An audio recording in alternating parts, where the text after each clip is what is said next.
Happy Sankranti మీ అందరికీ.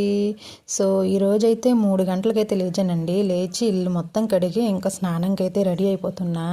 So స్నానం చేసి వచ్చేసాక ఇలా అయితే డ్రెస్ అయితే వేసుకున్నానండి. కొత్త డ్రెస్ అయితే ఇంట్లో వాళ్ళు తిట్టారు పసుపు ఎట్టకుండా వేసుకున్నానని.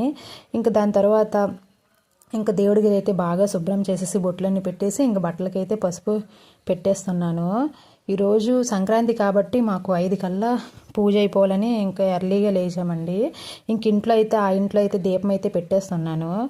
ఇంట్లో డైలీగా ఇక్కడైతే పూజ అయితే చేయము. ఆ ఇంట్లో దేవుడి గది కాబట్టి మేము ఇంకా అక్కడే పూజ అయితే చేస్తాము. ఇక్కడ ఓన్లీ దీపం అయితే పెట్టుకోవడమే.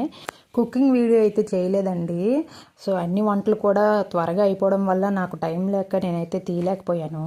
ఇంకా బట్టలన్నీ కూడా మూల పెట్టడానికి అయితే పసుపు అయితే పెట్టేసి మూల అయితే పెట్టేసి దానికి తగ్గ జావా కలగూర అయితే వండేసాము. దాంట్లో కూడా అట్టు కూడా పోయాలండి, ఎందుకంటే కుండ మీద పెట్టడానికి. మీకు కూడా చూపిస్తాను చూడండి. ఇంక కుండ మీద అయితే జావ పెట్టి అట్టు అయితే పెట్టేసాము. ఇది వీళ్ళ ఆచారం అంట, నాకు తెలియదు.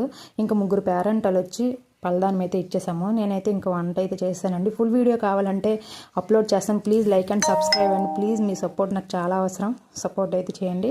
ఈరోజైతే ఇలా సంక్రాంతి అయితే అయ్యింది. ఫుల్ వీడియో కోసం